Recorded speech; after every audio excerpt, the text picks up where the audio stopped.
Did you know that up to 15 million adults suffer from swallowing disorders, including our next guest, Rebecca Altunian.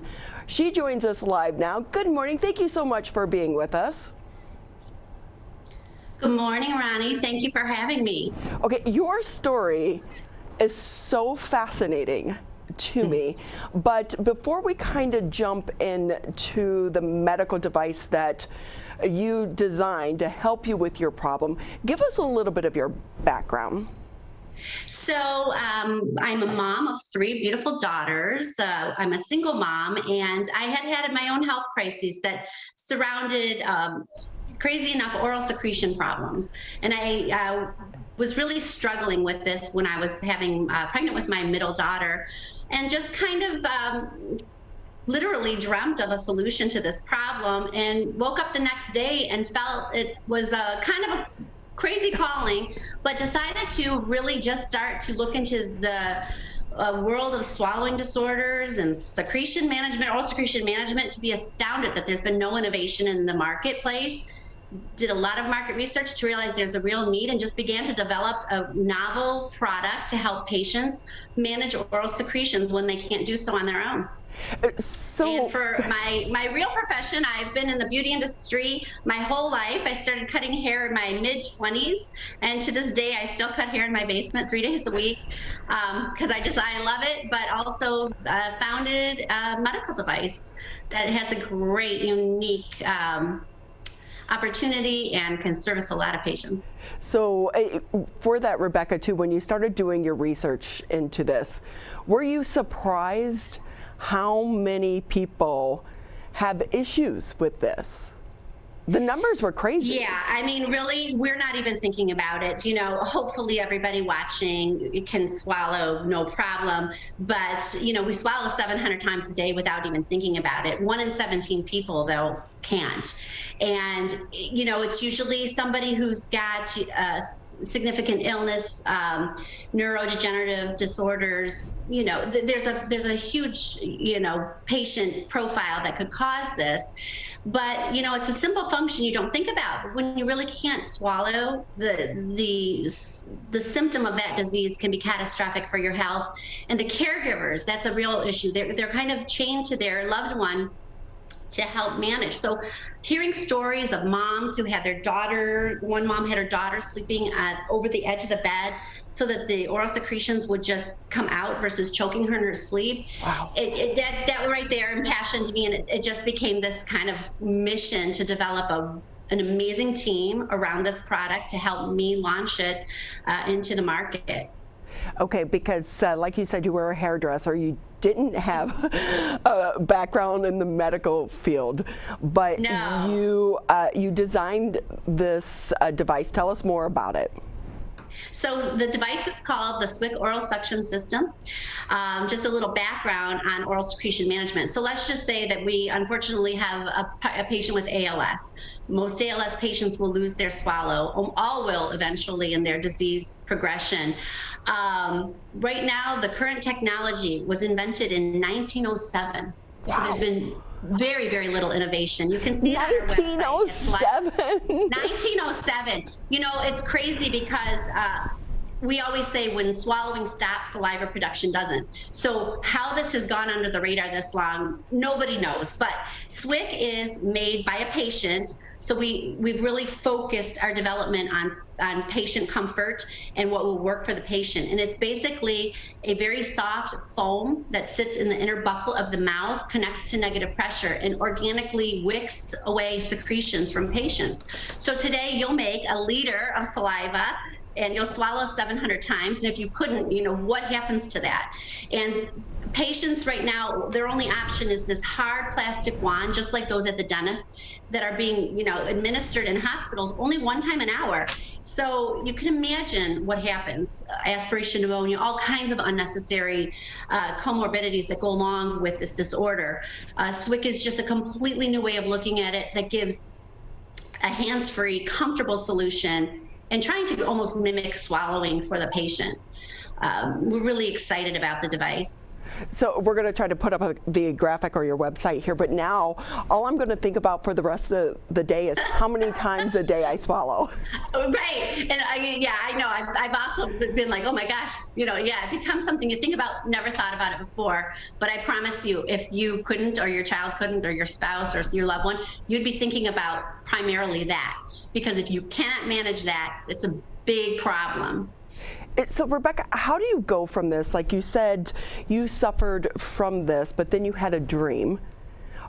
So I actually didn't suffer from this disorder. Okay. I had thyroid cancer and some rounds of radiation, and then developed an autoimmune disease, which was attacking, of all things, my saliva glands. So being pregnant overtaxed my health, and it's just when my problem was I could not make saliva for a bit.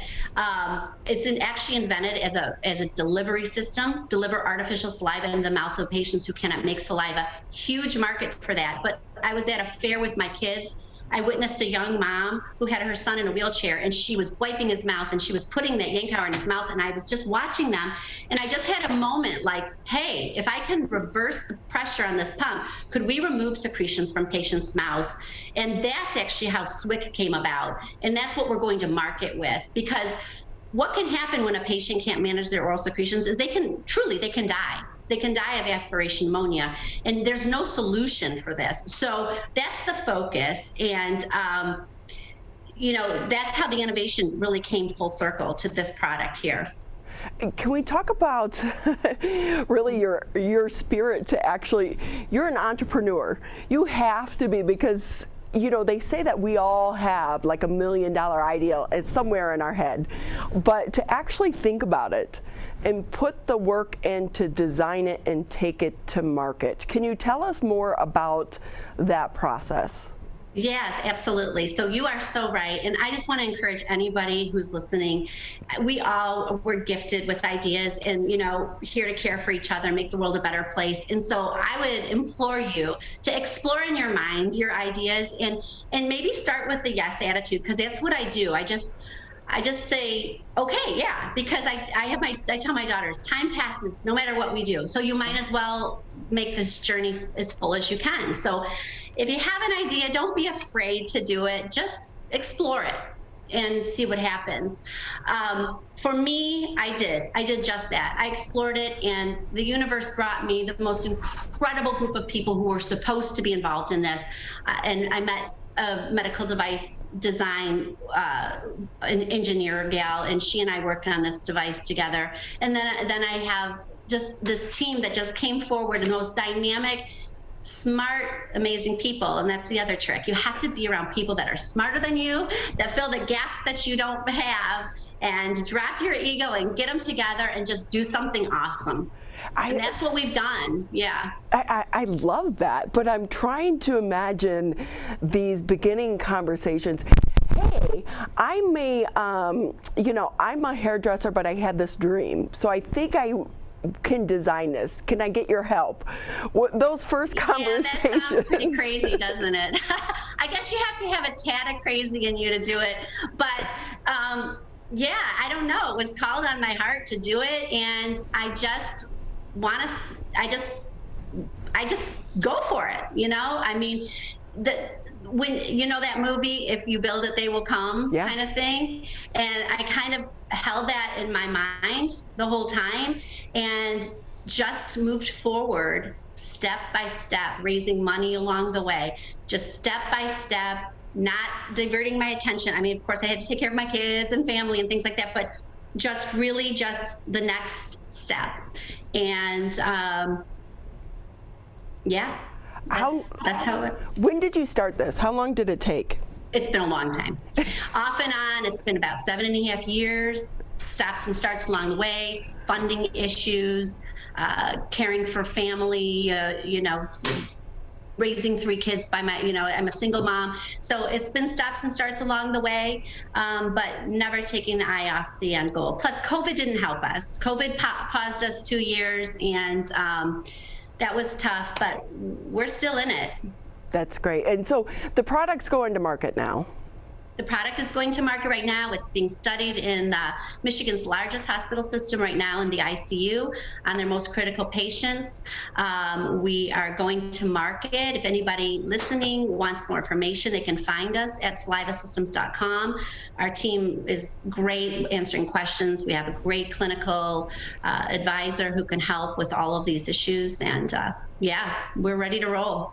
Well, I thank you for not only designing a device that we didn't know we needed, but you're doing it and you're helping so many people. But your story is an inspiration to so many of us out there, because we just say, oh, I can't, this roadblock. You are such an example of knock over the roadblocks and just keep going. Thank you so much. Yes, but that's for all of us, right? We can all do it. Yeah, it doesn't matter the journey. If you're a hairdresser designing a medical device, or someone just wanting to start their own show. Absolutely. There you go. You got it. Right. And you know what? I just believe win or lose, the journey, there's so much success along the way. What I have learned, what the people that come forward, Michigan has a very robust entrepreneurial community there to support. You would be amazed. There's incubators peppered throughout the entire state. People love innovation. People are so willing to help.